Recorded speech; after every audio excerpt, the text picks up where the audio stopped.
하나님 말씀 봅니다. 야고보서 5장 1절에서 6절 말씀을 한 절씩 교독해서 봉독합니다. 제가 1절 말씀 봉독합니다. 먼저 들으라 구한 자들아, 너희에게 임할 고생으로 말미암아 울고 통곡하라. 너희 재물은 썩었고 너희 옷은 조먹었으며 너희 금과 은은 녹이 슬었으니 이 녹이 너희에게 증거가 되며 불같이 너희 살을 먹으리라. 너희가 말세에 재물을 쌓았도다. 보라, 너희 밭에서 추수한 품꾼에게 주지 아니한 삭이 소리치며 추수한 자의 우는 소리가 마음에 주의 귀에 들려느니라. 너희가 땅에서 사치하고 방종하여 살육의 날에 너희 마음을 살찌게 하였도다. 너희는 의인을 정죄하고 죽였으나 그는 너희에게 대항하지 아니하였느니라. 아멘. 아멘. 여러분들이 아마 건강검진을 받으셨을 것입니다.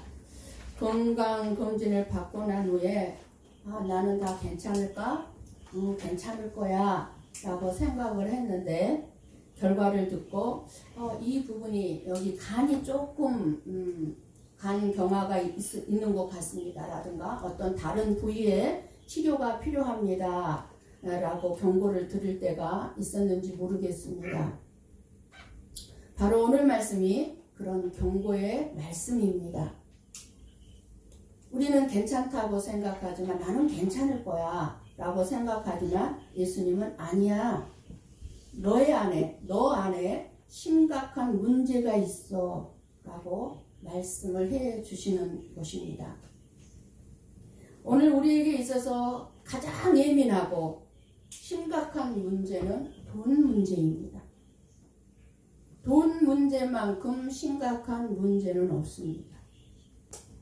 그런데 어떻게 보면 돈 문제가 가장 쉽고 가장 작은 문제임에도 불구하고 우리들은 가장 심각하게 돈 문제를 꼽습니다. 돈 문제 때문에 고통과 아픔을 가지고 살아온 분들이 참 많을 것입니다.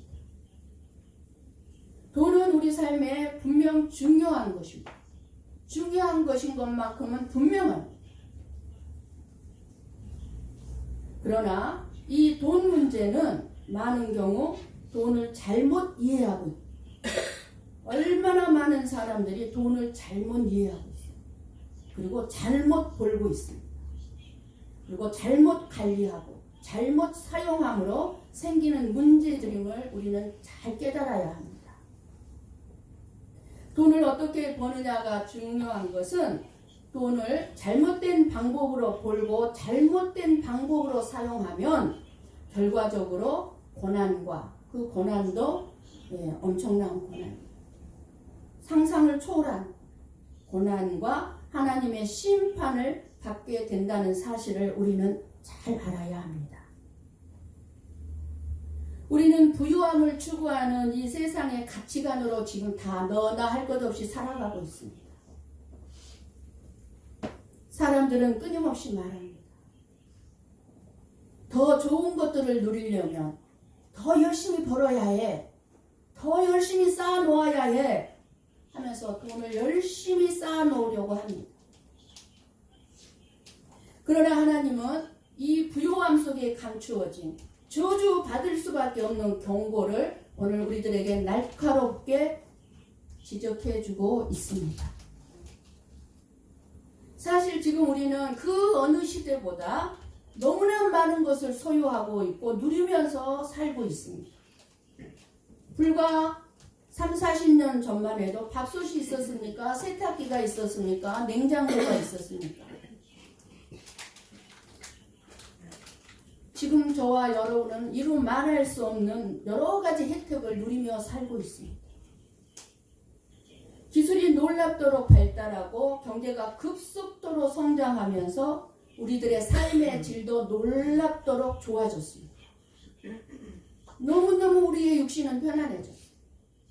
빨래 안 해도 돼요. 밥 안 해도 돼요. 청소 안 해도 돼요. 너무너무 편안해졌어요. 그러나 물질이 많아질수록 사람들의 마음은 점점 하나님으로부터 멀어지고 있다는 사실입니다. 저와 여러분이 지금 교회에 나왔다고 해서 하나님으로부터 멀어지지 않았다고 생각하면 안 됩니다. 나는 지금 교회에 나와서 예배를 드리고 있으니까 하나님께 멀어지기는커녕 가깝게 하고 있어. 아니요. 여러분의 마음속에 진정 가장 중요한 것이 무엇인지를 돌아보면 알 수 있습니다.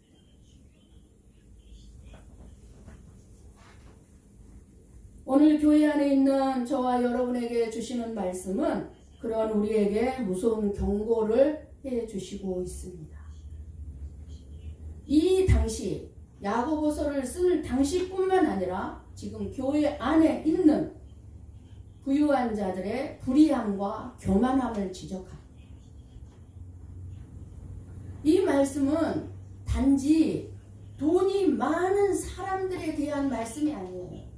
여러분들이 들으라 부한자들아 그러니까 부자들에게 하시는 말씀인가 보구나 하실지 모르지만 부자들에게 대한 말씀만이 아니라 돈을 하나님보다 더 의지하고 사랑하는 사람들에게 주는 하나님의 경고입니다.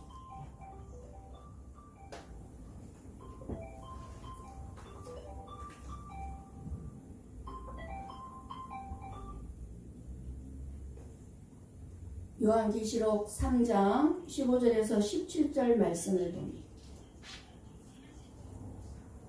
같이 천천히 보고 읽고 듣도록 합니다. 내가 내 행위를 아노니 내가 차지도 아니하고 뜨겁지도 아니하도다. 내가 차든지 뜨겁든지 하기를 원하노라. 내가 이같이 미지근하여 뜨겁지도 아니하고 차지도 아니하니 내 입에서 너를 토하여 버리리라. 내가 말하기를 나는 부자라 부요하여 부족한 것이 없다 하나 내 곤고한 것과 가련한 것과 가난한 것과 눈먼 것과 벌거벗은 것을 알지 못하는도다.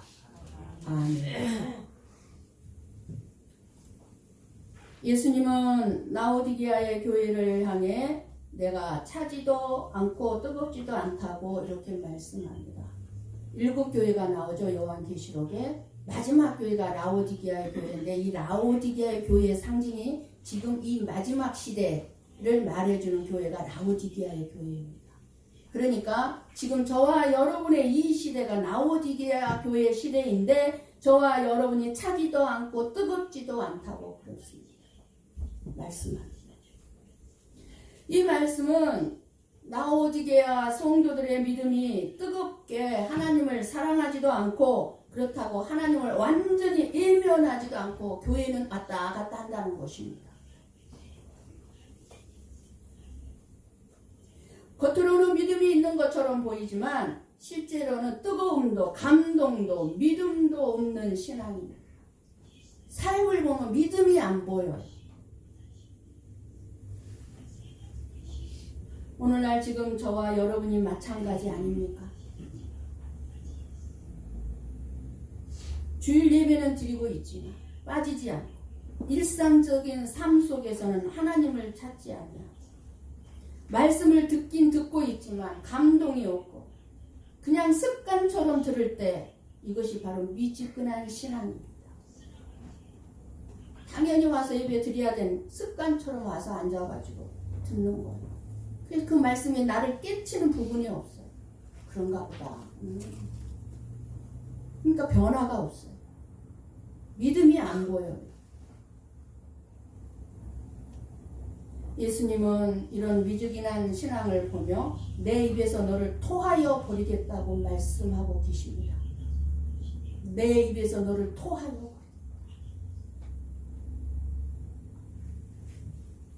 이 표현은 너무너무 강하고 충격적입니다.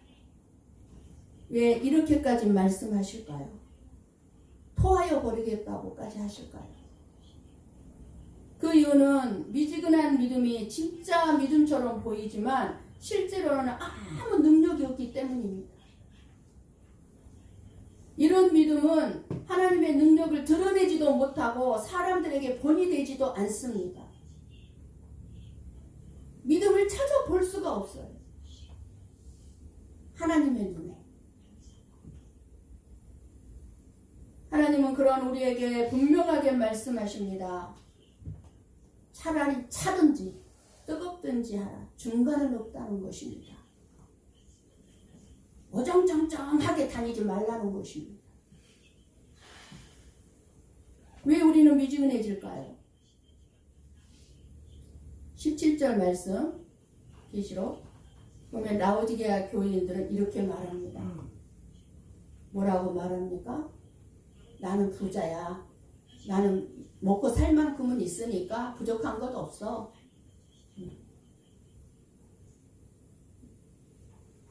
그렇게 말합니다. 문제는 먹고 사는 것에 부족함이 없으니까 내 자신의 영적인 상태도 괜찮다고 착각하고 있는 것입니다. 나는 교회를 다니고 있으니까 내 영적인 상태는 괜찮아.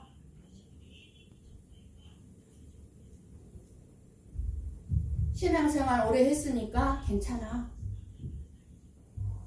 예배 빠지지 않으니까 난 괜찮아. 물질도 건강도 나에게는 문제 없으니까 나는 괜찮아. 그러나 예수님은 우리의 마음속을 보십니다. 예수님은 말씀하십니다. 지금 너의 영적인 영혼의 상태가 심각하다는 것입니다. 저와 여러분의 영혼의 상태가 솔직히 심각합니다. 내가 곤고한 것과 가련한 것과 가난한 것과 눈먼 것과 벌거벗은 것을 알지 못하는 것. 누가요? 내가요. 내가 곤고하고 가련하고 가난하고 눈멀고 벌거벗은 것다는 거예요. 내가 누구 눈에? 아버지, 하나님 아버지 눈에. 이게 무슨 뜻입니까? 공고하다는 것은 너의 영혼이 지치고 무기력한 상태라는 것입니다. 가련하다는 것은 정말 내 영혼이 불쌍한 상태인데 스스로 모르고 있다는 거예요. 나는 괜찮을 거야. 매일마다 말씀 듣거든. 매일마다 유튜브를 통해서도 말씀 보고 듣고 간증도 듣거든. 그러니까 괜찮을 거야. 가련하다. 가난하다는 것은 뭐예요? 하나님의 은혜 없이는 살 수 없는 상태를 말해요. 가난하다는. 근데 하나님의 은혜 없이도 나는 매일매일 살고 있어. 이렇게 생각하는 거예요. 눈물었다는 것은 하나님의 뜻도 내 자신이 지금 어떤 상태인지도 분별하지 못하고 있다는 것입니다. 내가 지금 어떤 상태인지를 알지 못하고 있다는, 보지를 못하고 있다는 거예요. 이게 눈물었다는 거예요. 벌거벗었다는 것은 무엇입니까? 나의 부끄러운 죄와 허물이 드러난 상태인데도 내가 나만 나의 죄를 알지 못하고 있다는 거예요. 그게 벌거벗은 거예요. 내 죄를 모르고 살아가. 오늘 하나님은 저와 여러분에게 이렇게 묻습니다. 정말 너는 괜찮다고 생각하니? 아니면 너는 괜찮은 척 하고 있는 거니? 묻습니다. 너는 괜찮다고 생각하니? 주님의 음성이 들리시기를 원합니다. 네. 예수님은 우리들을 향해 너는 곤고하고 가련하고 가난하고 눈멀었고 벌거벗었다고 말씀합니다. 겉으로는 신앙생활을 하고 있지만 하나님에게서는 마음은 멀리 있지는 않습니까? 마지못해 천국은 가야 되겠으니까 가까이 가는 척 하고 있지는 않습니까? 하나님은 우리의 중심을 보십니다. 오늘 이 말씀을 통해 다시 뜨거운 믿음의 불이 저와 여러분 안에 일어나기를 소원합니다. 그러면 들으라 하시면서 구한 자들에게 임할 재난이 무엇입니까? 오늘 본문으로 돌아가서 들으라 부한 자들아 너희에게 이 말 고생으로 말미암아 울고 통곡하라. 하나님은 부유함을 죄악시하지 않습니다. 부자로 사는 것을 악한 것으로 여기지 않습니다.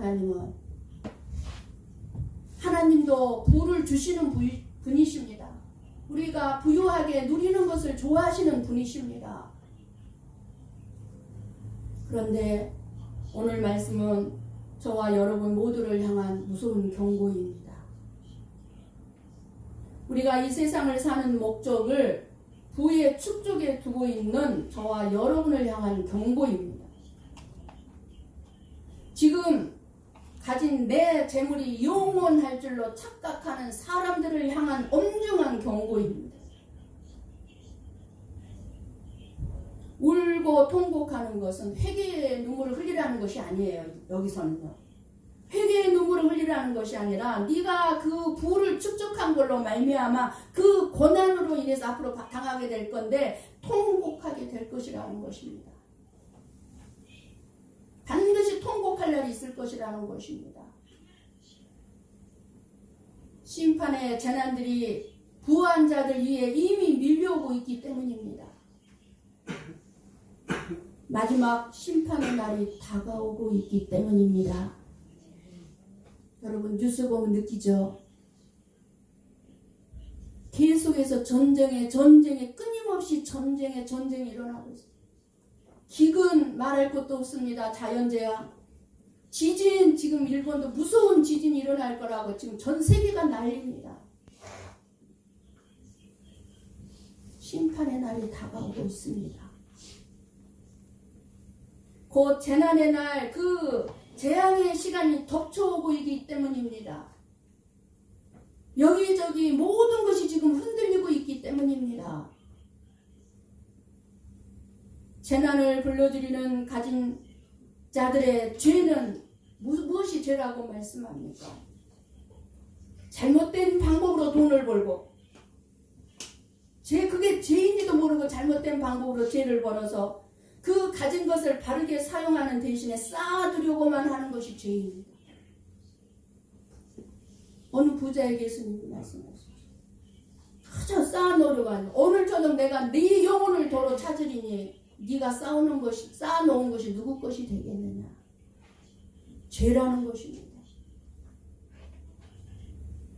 끝없는 욕심으로 재물을 모으려고만 하기 때문에 모아둔 재산은 쓰지 않으며 반드시 썩고 젖먹고 녹수로 버린다는 분명한 진리마저도 보지를 못합니다. 뭐라고 말씀합니까? 너희 재물은 썩었고 너희 옷은 젖먹었다. 뭐라고 3절에 말씀합니까? 너희 금과 은은 녹이 쓸었으니 이 녹이 너희에게 증거가 되며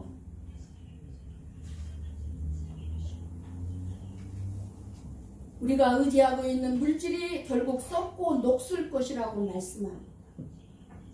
하나님을 위하여 사용하지 않는 이 땅의 재물은 결코 썩어버리고 사라질 것이라는 것입니다. 그런데 많은 사람들이 마치 그 물질이 영원한 줄 알고 하나님보다 돈을 더 믿고 돈을 더 사랑합니다. 하지만 그 돈은 저와 여러분의 삶을 책임질 수 없습니다.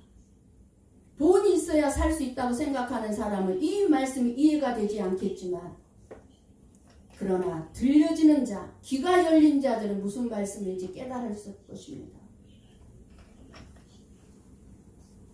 돈이 저와 여러분의 삶을 책임져 주지 않습니다. 생명을 책임져 주지 않습니다. 죽음 앞에서 돈이 무슨 힘을 발휘합니까? 더 큰 문제는 그 재물이 심판날에 저와 여러분을 고발하는 증거가 된다는 것을 말씀해 주고 있습니다. 그 녹이 너희에게 증거가 되며 그 돈이 우리를 고발하는 증거라는 것입니다. 하나님 없이 쌓아놓은 부, 다른 사람들을 속이고 잘못된 방법으로 돈을 벌고 내 욕심껏 채운 물질은 우리의 죄를 고발하는 증거가 되고 결국 불타 없어질 것이라고 말씀하고 있습니다. 잘못된 방법으로 돈을 벌어서 쌓아놓은 그 돈이 나를 고발하는 거예요. 내 죄를. 세상은 비록 부자를 복받은 사람이라고 여긴다고 해도 하나님은 결코 그렇게 말씀하지 않습니다. 저 사람 복받았어 라고 하나님은 말하지 않아요. 오히려 부자에게 임할 저주를 선포하는 것이 하나님입니다.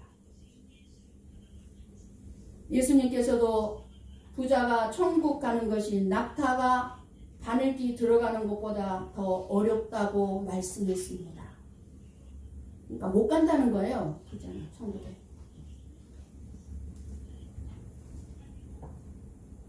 교회가 이 세상의 가치관을 따라 부자 되는 것을 복받은 것으로 말해서는 안 된다는 것입니다. 믿음이 좋아야 복받은 거지. 믿음 있는 자를 당할 게 뭐가 있습니까? 예수님이 하신 말씀과는 다른 말을 하기 때문에 부자가 된 사람 보고 복받았어라고 말하지 마십시오. 믿음이 좋은 사람을 보고 복받았다고 말하십시오. 부자가 되게 하셨다면 거기에 따르는 책임을 감당할 수 있도록 교회는 전해야 하는 것입니다. 저와 여러분 개인이든 교회든 할 것 없이 그 중심에는 돈이 자리 잡고 있습니다. 우리는 돈이 없으면 안 된다는 식으로 생각하고 살아가고 있는데 교회 역시 돈 없으면 교회는 실패한 교회, 정말 안타까운 교회, 그런 식으로 생각을 하고 세상의 가치관으로 교회를 생각하는 것입니다. 그렇게 보면 들으라 구한 자들아 라고 하시는 경고의 말씀은 실제 돈 많은 사람들만이 부자가 아니라 부자 되고 싶어하는, 돈이 있어야 된다고 생각하는 저와 여러분을 향한 말씀인 것입니다. 왜냐하면 돈만 있으면 성공한 인생이요, 인생이 편안하다고 믿고 있기 때문입니다. 교회가 유지된다고 믿고 있기 때문입니다. 돈만 있으면.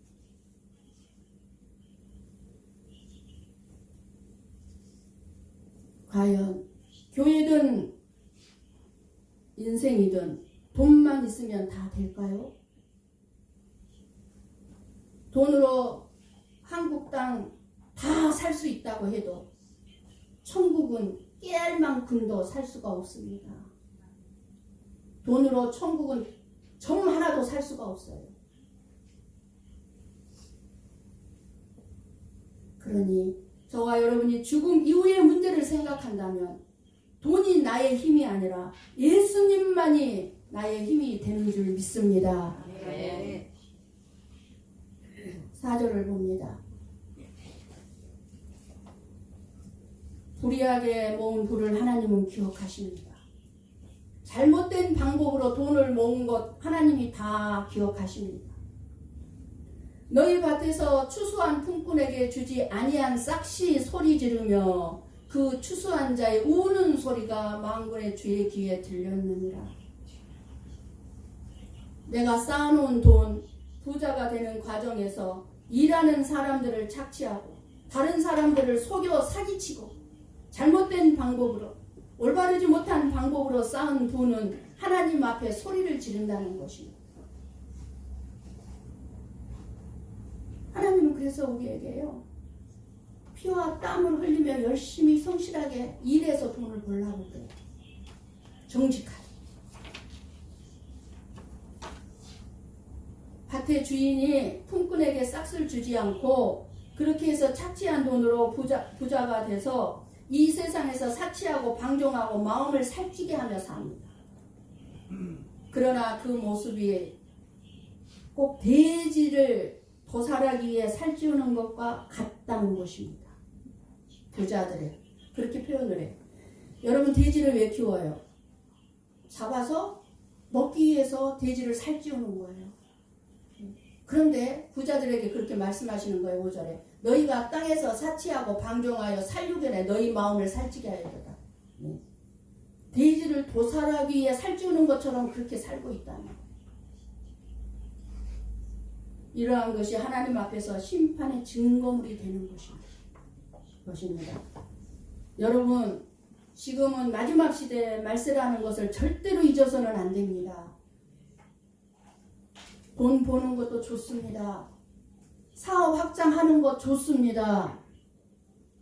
그러나 일하는 사람에게 품삯을 주지 않고 이건 뭐예요? 마땅히 나누어주고 도와줘야 될 사람들에게 도움을 베풀지 아니하고 그저 내 손 움켜져서 내 거 싸기 바쁘다면 억울하게 되는 사람들이 있다 그 말이에요. 그렇게 억울하게 하는 것은 스스로 전능하신 하나님의 온수가 된다는 것입니다. 전능하신 하나님의 온수가 된 무서운 죄악이라는 것입니다. 하나님은 저와 여러분에게 나만을 위해서 돈을 부유함을 주지 않았다는 거예요. 나에게 맡긴 것은 뭐예요? 나누어 주라. 가난에 찌든 노동자에게 지불할 돈은 지불하지 않고 오히려 자신의 부를 쌓아놓고 자기는 사치하고 방종하고 자기 살만 찌는 죄를 지적합니다. 물질의 풍요가 삶에 여유를 줄 수는 있죠. 중요하죠. 그 여유가 하나님이 없이 살도록 만든다면 그것은 오히려 저와 여러분의 영혼을 병들게 하는 독이라는 것입니다. 무엇이요? 물질이에요. 내 영혼을 병들게 하는 독이라는 거예요. 사치와 방종은 저와 여러분을 겸손해서 교만으로 이끌고 감사해서 불평으로 이끌고 기도하는 자리에서 쾌락으로 이끌어갑니다. 뭐가요? 부유함이요. 돈이요. 하나님은 이러한 삶을 두고 심판의 날에 너희 마음을 살찌게 했다고 말씀합니다. 하나님 없이 누리는 풍요는 결국 나의 영혼을 병들게 합니다. 이때 당시 부자들은 일하는 사람들에게 정당한 대가를 지불하지 않았음을 알 수가 있습니다. 다른 사람들의 고통 위에다가 자기의 풍요로움을 쌓았던 거예요. 자기의 부를 쌓았던 것입니다. 지금도 마찬가지입니다. 자기 이익을 위해서 정직하게 살아야 할 삶을 무너뜨리고 돈을 쌓기 위해서 양심을 버리는 일들이 너무 많습니다.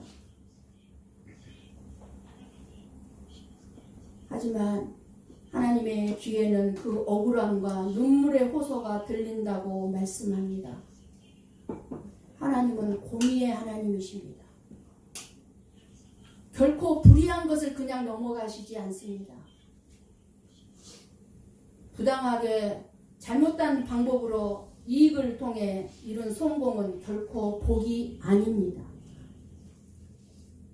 하나님은 공의의 하나님이시기 때문에 모든 행위를 반드시 심판하십니다. 살육의 날에 너희 마음을 살찌게 하였다. 심판의 날이 다가오고 있는데 쾌락과 탐욕에 빠져있는 사람들의 모습을 지적하고 있습니다. 오늘날 저와 여러분은 사치가 일상이 된 이 시대를 지금 살아가고 있습니다. 그러나 하나님은 분명히 말씀합니다. 하나님을 떠난 풍요로움은 복이 아니라 독이다. 고 말씀합니다. 독이다. 우리 한번 디모데전서 6장 9절에서 10절 말씀을 봅니다. 함께 봅니다. 구하려 하는 자들은 시험과 올무와 여러 가지 어리석고 해로운 욕심에 떨어지나니 곧 사람으로 파멸과 멸망에 빠지게 하는 것이라. 돈을 사랑함이 일만 악의 뿌리가 되나니 이것을 탐내는 자들은 미혹을 받아 믿음에서 떠나 많은 근심으로써 자기를 찔렀도다. 아멘. 부자가 되고 싶어하는 모든 사람들에게 부자에게 임할 실상이 무엇인가를 보고 깨달으라는 말씀입니다. 부하려 하는 자들아, 부자들의 실상이 무엇인가를 깨달아. 부자는 결국 심판에 처해질 것인데 그런데도 너희들이 부자로 살고 싶어 하느냐는 것이에요. 그런데도 너희들이 부자가 되고 싶으냐? 세상에서 부자가 되고 싶은 마음은 우리 모두에게 있을 것입니다. 그래서 가난한 내 자신이 못나 보이고 보잘것없이 여겨지기도 하고 무시를 당하기도 합니다. 사람같이 살 수가 없을 때도 있습니다. 그런 마음이 있다면 다시금 부자가 처한 실상이 어떤 것인가를 생각해야 할 것입니다.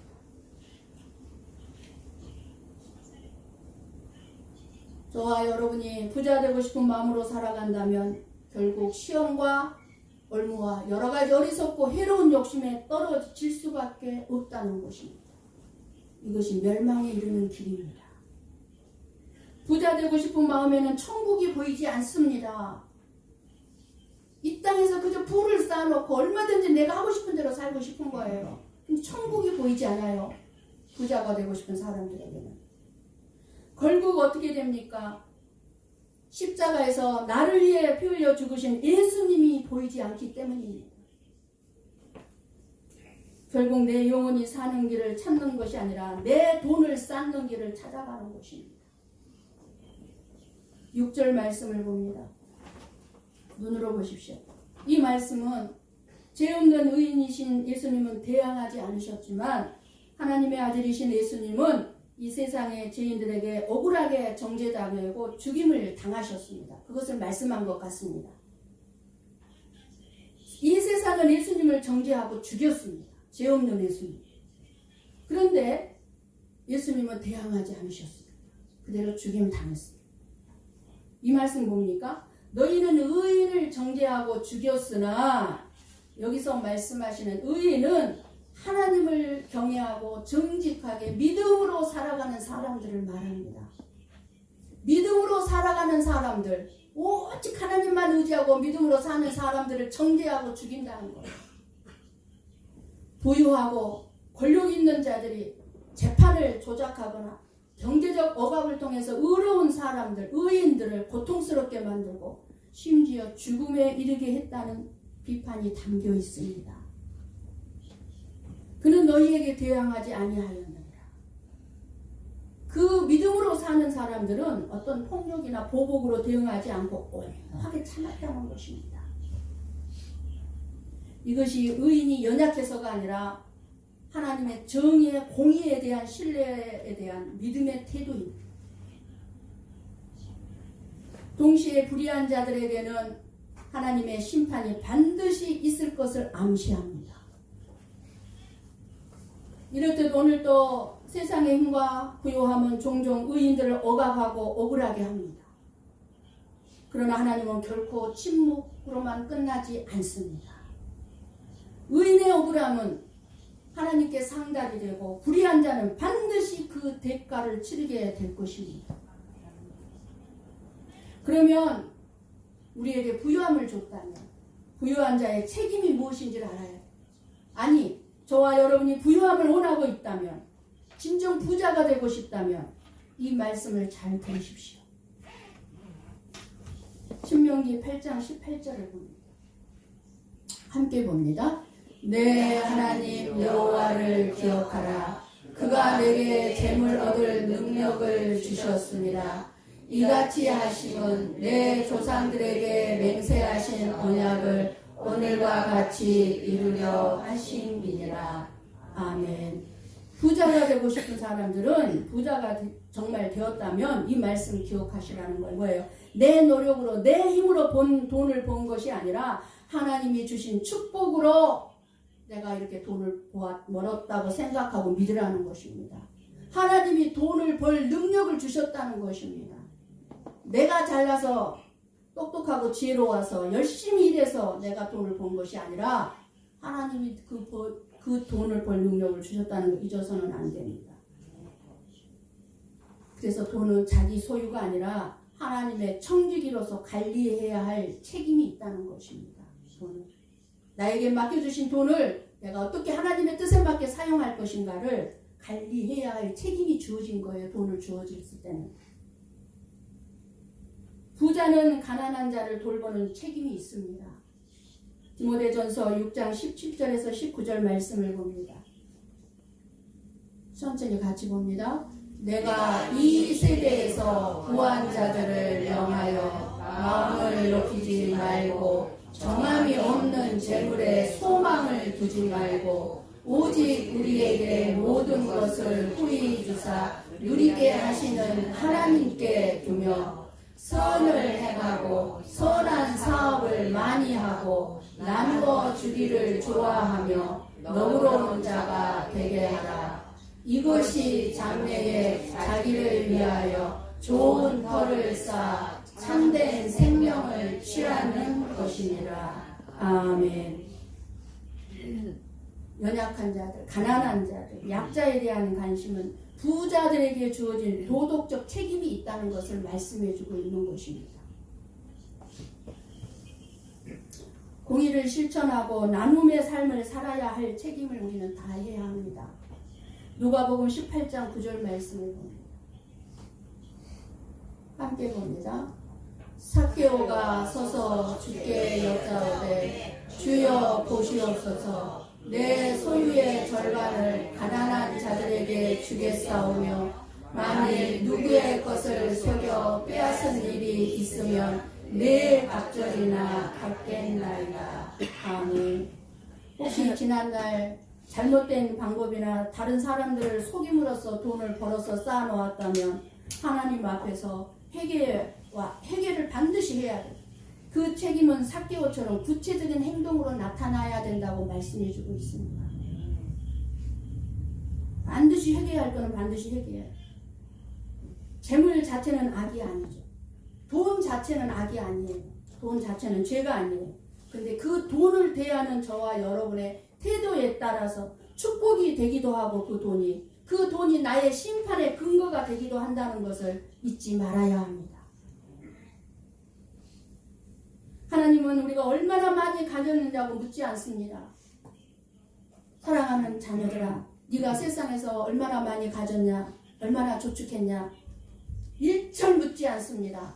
단지 내가 너에게 준 그 부유함을 너는 어떻게 사용했느냐는 반드시 물을 것입니다. 어떻게 사용했느냐 반드시 물을 것입니다. 내가 너에게 돈 벌 능력을 줬는데 그렇게 쌓아놓은 물질 너는 어떻게 사용했느냐. 하나님 없이 모은 재물, 정직하지 못하게 쌓아놓은 쾌락을 쫓는 습관, 이러한 것들이 있다면 이 모든 것은 결국 하나님 앞에서 무서운 심판 앞에 서게 될 것임을 알고 저와 여러분은 해결할 수 있기를 원합니다. 아멘. 그러나 우리가 하나님을 의지하고 정직하게 살아가며 나누는 삶을 선택한다면 지금부터라도 하늘의 영원한 상급이 저와 여러분에게 준비되어 있음을 잊지 마시기를 바랍니다. 아멘. 나의 것이 영원히 준비되어 있어요. 썩어질 금과 은이 아니라 썩지 않을 믿음과 순종으로 이 마지막 시대 때 영원한 것을 쌓아놓아서 하나님을 기쁘시게 하여 책망이나 심판을 받는 자가 아니라 하나님의 인정과 칭찬과 상급을 받는 저와 여러분이 될 수 있기를 주님의 이름으로 간절히 축원합니다. 아멘. 기도하겠습니다.